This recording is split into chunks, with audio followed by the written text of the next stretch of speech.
Hello student. अगर आपका मन पढ़ाई में नहीं लगता है, पढ़ाई से डर लगता है, पढ़ने का बिल्कुल मन नहीं करता है, तो इस वीडियो को पूरा देखना। आज की इस वीडियो को देखने के बाद आपका खूब मन करेगा पढ़ने का, आपके अंदर पढ़ाई का जुनून जागेगा। तो आज की इस वीडियो में मैं आपको एक ऐसी अद्भुत कहानी बताने वाला हूं जिसको सुनने के बाद आप ये कहेंगे कि हमको पढ़ाई करनी है। ठीक है ना? तो वीडियो में शुरू से अंत तक बने रहना। तो आप देख रहे हैं knowledge of math science channel.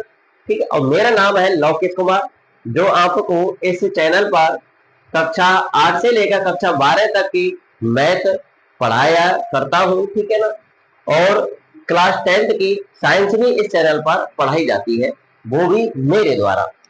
तो चलिए आज की वीडियो स्टार्ट करते हैं। मार्कर को रख लेते हैं जेब में, क्योंकि मार्कर का आज कोई काम नहीं है, आपको सिर्फ कहानी सुननी है। ठीक है, और ध्यान पूर्वक सुनना। तो देखिए, एक समय की बात है, यानी जब भारत में ब्रिटिश शासन हुआ करता था, उस समय की बात है।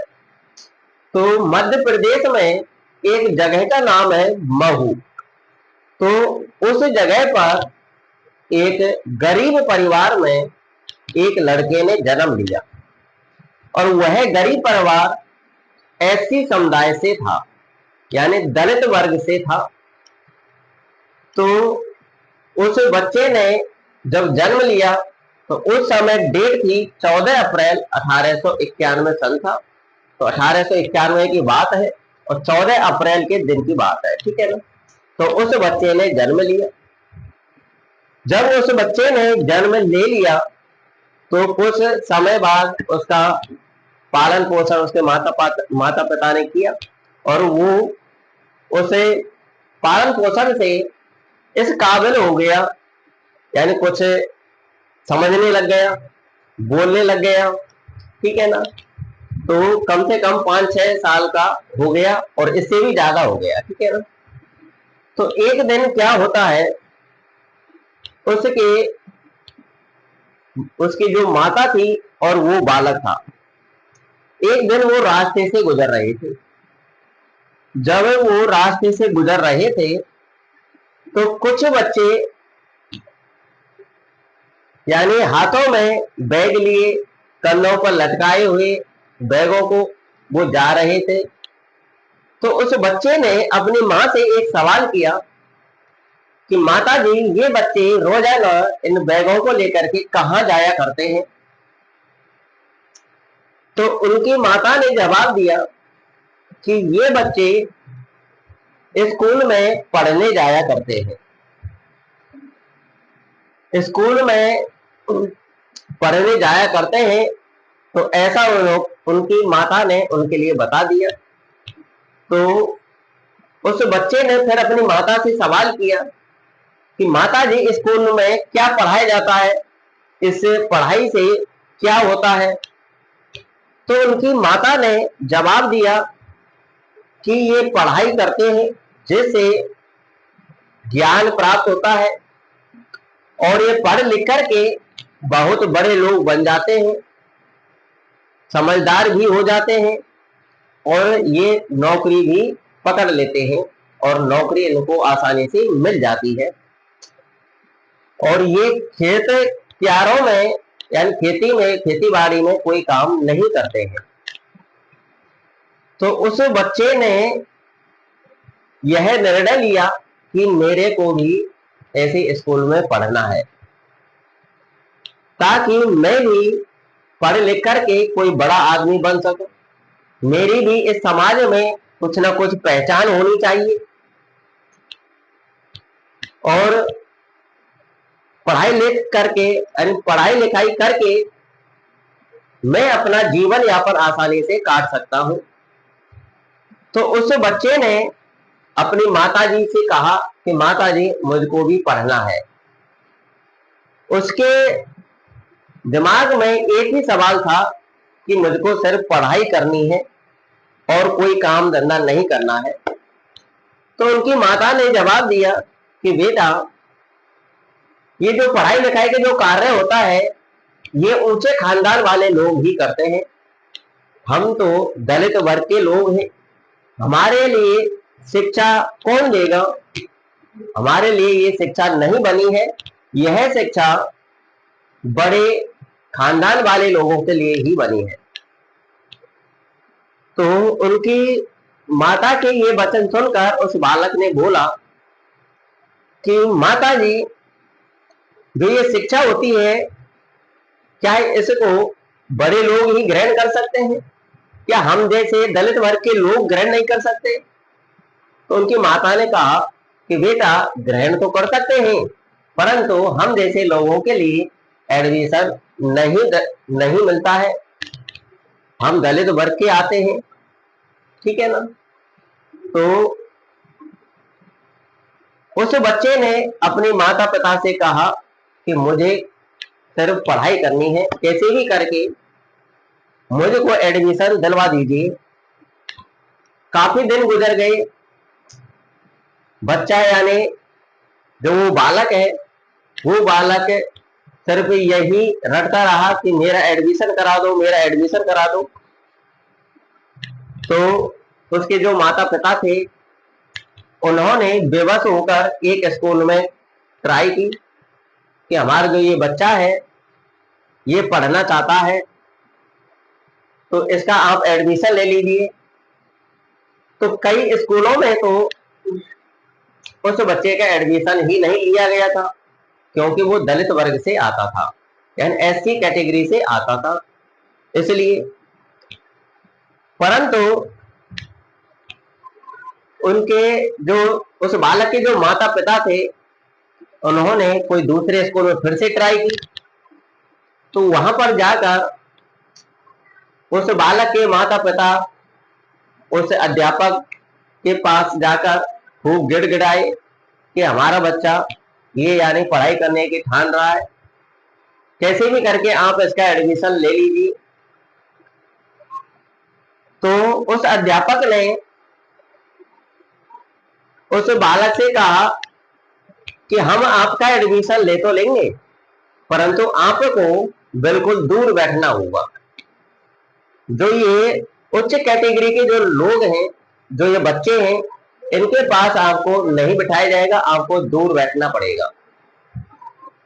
तो वह बच्चा इस बात पर सहमति जता देता है कि मैं दूर बैठ करके शिक्षा ग्रहण कर लूंगा, परंतु मुझे पढ़ाई करनी है, आप कैसे भी करके मेरा एडमिशन ले लीजिए। तो उस बच्चे का एडमिशन उस स्कूल में हो जाता है। तो वह बच्चा अब डेली पढ़ने जाता है। तो जब वो डेली जब पढ़ने जाता था, तो रास्ते में उसके जो क्लास के जो स्टूडेंट थे, अन्य क्लासों के जो स्टूडेंट थे, वो उसको चढ़ाते थे, उसको परेशान करते थे, क्योंकि वो दलित वर्ग से था। उसकी तौहीन करते थे वो बच्चे, परंतु उसे बच्चे ने उनकी एक नहीं सुनी, यानी इस कान से सुनता था और इस कान से निकाल देता था, क्योंकि उसका मकसद था कि मुझे केवल पढ़ाई ही करनी है। अब वो दूर बैठता था, दूर बैठ करके पढ़ता था। कई बार तो वो बालक रोने भी लग गया था, रोते रोते अपने माँ बाप के पास गया था। अपने माँ बाप से उस बालक ने कहा कि मेरा जन्म इस दलित वर्ग में क्यों हुआ है, ये दलित वर्ग के लोगों को ऐसा क्यों कहते हैं। तो उनके माता पिता ने कहा कि बेटा, ये जो भारत है, यहाँ पर यानी जो उच्च वर्ग के लोग हैं, उनकी ही रीढ़ वो ज्यादा है। अब यहाँ पर इन लोगों ने ही कुछ कैटेगरियां बना दी हैं, तो उनके अनुसार ही हमको जीवन यापन करना पड़ता है। जैसे तैसे करके आपको शिक्षा ग्रहण करनी है तो आप शिक्षा ग्रहण कर लीजिए। ये लोग ऐसे ही बोलते रहेंगे, क्योंकि उस समय पर छुआछूत ज्यादा थी। अब तो कोई छुआछूत है ही नहीं, ठीक है ना। तो उस समय पर ज्यादा थी, इसलिए दलित वर्ग के लोगों का जीना दुर्लभ था। बहुत बुरी कंडीशन थी उस समय पर। हमारा तो जन्म भी नहीं हुआ था, 1891 की बात है, ठीक है ना। उससे पहले भी छुआछूत चलता था, परंतु धीरे धीरे करके ये छुआछूत अब समाप्त होता जा रहा है और हो जाना भी चाहिए। तो जैसे तैसे करके उस लड़के ने उन बच्चों के ताने सहते हुए शिक्षा ग्रहण की, क्योंकि उसके पास यानी उसके ऊपर भूत सवार था पढ़ाई का, कि मुझको पढ़ना है, पढ़ लिख करके कुछ हासिल करना है, कुछ बनना है, अपने पैरों पर खड़ा होना है, ताकि जो उसको तौहीनें मिलती थी उन तौहीनों का पीछा छुड़ाने के लिए उस बच्चे ने शिक्षा पर ज्यादा जोर देना चालू कर दिया। तो जैसे तैसे करके उस बच्चे ने वहां से शिक्षा ग्रहण कर ली। उसके बाद दिन गुजरते गए तो वह बालक बड़ा होता गया और अगली क्लास में उसका एडमिशन होता गया। धीरे धीरे करके उसने यानी काफी हद तक पढ़ाई कर ली। तो उस बालक ने मुंबई में भी जाकर के पढ़ाई कर ली थी, कोलंबिया में जाकर के भी पढ़ाई कर ली थी, लंदन में जाकर के भी पढ़ाई कर ली थी। क्योंकि अब आप सोच रहे होंगे कि उनके पास इतना पैसा कहां से आया करता था, क्योंकि उनके जो पिताजी थे वो ब्रिटिश सरकार में सूबेदार थे, ठीक है ना। तो वहां से उसके पढ़ाई का खर्चा मिल जाया करता था। तो उस बच्चे ने बहुत ताबड़तोड़ मेहनत की। उन्होंने पीएचडी की डिग्री भी हासिल कर ली। इसलिए पीएचडी की डिग्री हासिल करने के बाद उनको डॉक्टर की उपाधि प्रदान कर दी गई और बड़े होकर के उन्होंने जब सारी डिग्री हासिल कर ली, क्योंकि उनके सिर पर भूत सवार था शिक्षा ग्रहण करने का, इसलिए उन्होंने सभी कई प्रकार की डिग्रियां हासिल की और उन्होंने सामाजिक कार्यों में अहम भूमिका निभाई। दलित वर्ग को ऊंचा उठाने के लिए भी उन्होंने कई संघर्ष किए, कई प्रयास किए और बड़े होकर के उन्होंने एक इतिहास रच दिया। यानी भारत का जो संविधान है, भारत का संविधान का निर्माण उन्होंने ही किया था। अगर आपसे कहा जाए कि भारतीय संविधान किसने लिखा था, तो उसे बच्चे का शुभ नाम है डॉक्टर भीमराव अंबेडकर। तो उन्होंने बहुत सारे संघर्ष किए अपने जीवन में और बहुत कठिन समस्याओं से गुजरे हुए हैं, बहुत से लोगों के ताने सहे हुए हैं उन्होंने, और उस कंडीशन से निकलते हुए उन्होंने अपने समाज के लिए, इस देश के लिए बहुत अच्छे कार्य किए। जिन्होंने भारत का संविधान लिखा था उनके माता का नाम भीमाबाई था और उनके जो पिताजी थे उनके पिताजी का नाम था रामजी सकल जी। 3 टाइपों में नाम लिखा जाता है उनका, रामजी, मालोजी, सकल जी, ठीक है ना। इतना लंबा नाम था उनके पिताजी का, जो ब्रिटिश सरकार में क्या थे, सूबेदार थे। और उनकी जो माता थी, माता का नाम क्या है, भीमाबाई। तो ये उनकी एक जीवनी है डॉक्टर भीमराव अंबेडकर की, जो अपने बचपन से ही बहुत ताने सहते हुए अपने जीवन की परिस्थितियों का सामने करते हुए इस मुकाम तक पहुंचे। जिन्होंने भारत का संविधान लिख डाला, उसके अंदर एक खूबी और थी कि वो अपने दोनों हाथों से बराबर लिखते थे। उनका आधा दिमाग इधर चलता था, आधा इधर चलता था। तो ऐसे वो महानायक बन गए। जब वो बालक बचपन से जब उन्होंने एक धारणा धारण कर ली कि मुझको शिक्षा ग्रहण करनी है और शिक्षा ग्रहण करके मुझको कुछ ना कुछ हासिल करना है, इस समाज के लिए कुछ करना है, इस देश के लिए कुछ करना है, तो उन्होंने वो कार्य करके दिखाए। उन्होंने उन कार्यों में सफलता अर्जित की, तो आपके अंदर भी ऐसा ही जुनून पैदा होना चाहिए।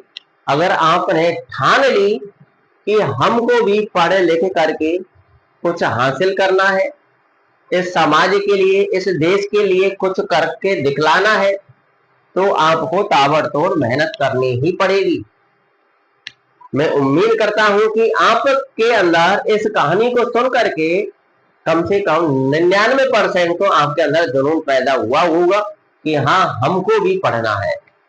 आपके अंदर, आपके ऊपर भी एक भूत सवार होना चाहिए पढ़ाई का, कि हमको केवल पढ़ाई करनी है और कुछ कार्य नहीं करना है। तो आप जो चाहेंगे वो आप करके दिखला सकते हैं, परंतु पढ़ने वाला चाहिए। तो आप भी अपने जीवन में कई प्रकार की कठिन समस्याएं आ सकती हैं, तो उन कठिन समस्याओं का सामना करते हुए आपको आगे बढ़ना है। जब आप, वो जीवन ही किस काम का जिसके अंदर कठिनाई ही न हो। जीवन वही होता है जिसके अंदर सुख दुख होते हैं, कठिनाइयों का सामना करना पड़ता है, परंतु सफल व्यक्ति वही होता है जो कठिनाइयों का सामना करता है, डट करके उनका मुकाबला करता है। तो भाई साहब, जो भी इस वीडियो को देख रहे हैं, आपके अंदर भूत सवार हो जाना चाहिए।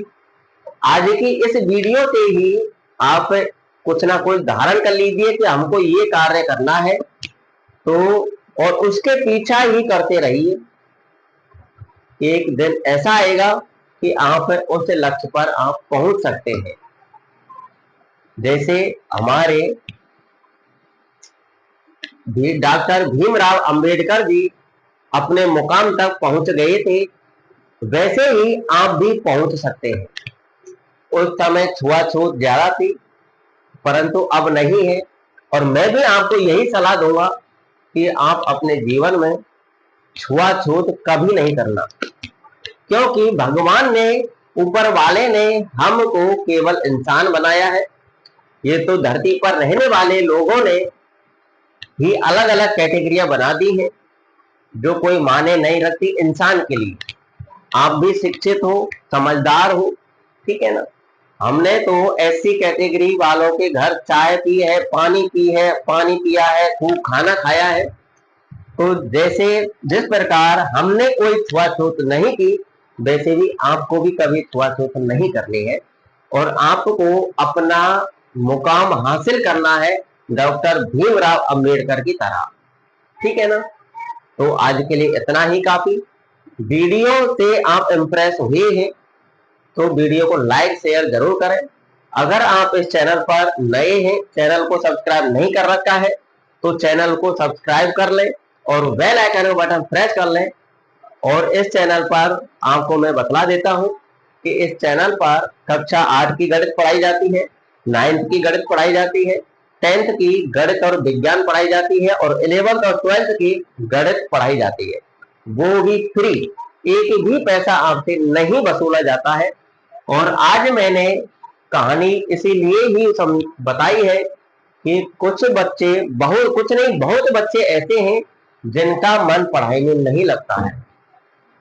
अगर पढ़ाई में नहीं लगता है तो अपने घर वालों की स्थिति को देख लिया करो, अपने आप की स्थिति को देख लिया करो, इस देश को देख लिया करो, डॉक्टर भीमराव अंबेडकर जैसे महान व्यक्ति का स्मरण कर लिया करो, तो आपके अंदर खुद में खुद जुनून पैदा हो जाएगा और आप पढ़ाई करने लग जाओगे। कितने भी कमजोर हो, माना कि आप बहुत कमजोर हैं, तो यानी आप रेगुलरिटी बनाए रखो, मेहनत करते रहो।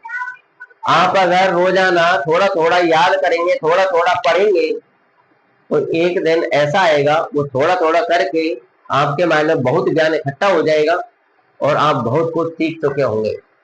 जैसे धीरे धीरे करके कोई रस्सी पत्थर पर लीक बना सकती है, पत्थर पर निशान बना सकती है, गड्ढा कर सकती है, तो आप भी थोड़ा थोड़ा करके बहुत ज्ञान अर्जित कर सकते हो। और ज्ञान चाहे छोटों से मिले चाहे बड़ों से मिले, वहीं से ही ज्ञान अर्जित कर लेना चाहिए अगर ज्ञान अच्छा है तो। मैं इस बोर्ड पर पढ़ाता हूँ, कुछ बच्चों की धारणा ये होती है कि इस बोर्ड पर क्या पढ़ना, डिजिटल बोर्ड पर पढ़ेंगे। ये जरूरी नहीं है कि डिजिटल बोर्ड पर ही अच्छा ज्ञान प्राप्त होता हो, इस बोर्ड पर भी आपको बहुत अच्छा ज्ञान प्राप्त हो सकता है।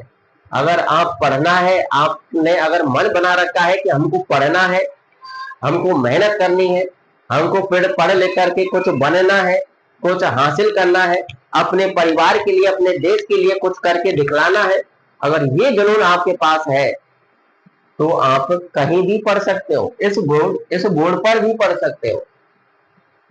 तो मैं बस आपके लिए यही कहना चाहूंगा कि इस कहानी का बार बार स्मरण करते रहना। जैसे डॉक्टर भीमराव अंबेडकर जी ने कड़ी मेहनत की, छुआछूत का सामना किया, तब जाकर के, और आप तो अब तो क्लास में बैठते हो, उनको तो बहुत दूर बैठा दिया जाता था। अगर किसी ने यानी अगर उसे यानी भीमराव अंबेडकर जी ने कहीं से पानी पी लिया तो उच्च वर्ग के जो लोग थे उस जगह पर जाते नहीं थे, हाथ भी नहीं धोते थे, इतनी बुरी कंडीशन थी छुआछूत की उस समय। तो अब तो छुआछूत समाप्त हो गया है, अब तो आपके लिए बहुत सारी सुविधाएं प्रदान कर दी गई हैं शिक्षा प्रदान करने के लिए। आप घर बैठे भी तैयारी कर सकते हैं बहुत अच्छी, क्योंकि अब सोशल प्लेटफॉर्म जो चल चुका है, इतनी सारी सुविधाएं आपके लिए हो गई हैं। अगर ये सुविधाएं पहले होती भीमराव अंबेडकर जी के समय, तब क्या होता, दलित वर्ग के जो लोग थे वो बहुत ऐसे आते जो यानी जो भीमराव अंबेडकर जी ने जो कार्य करके दिखाया वो कार्य वो भी दिखलाते बहुत सारे लोग। परंतु आप करके दिखला सकते हैं, कैटेगरी आपकी कोई भी हो, ठीक है ना, कैटेगरी से कोई माने नहीं रखना है, एक ही नियम होना चाहिए आपका, हम सभी बहन भाई हैं, वसुधैव कुटुंबकम, ठीक है ना। तो अब हम मिलेंगे नेक्स्ट वीडियो में और अपने कोर्स को लेकर के। अगर आप कहानी से प्रभावित हुए हैं तो वीडियो को लाइक शेयर जरूर कर देना।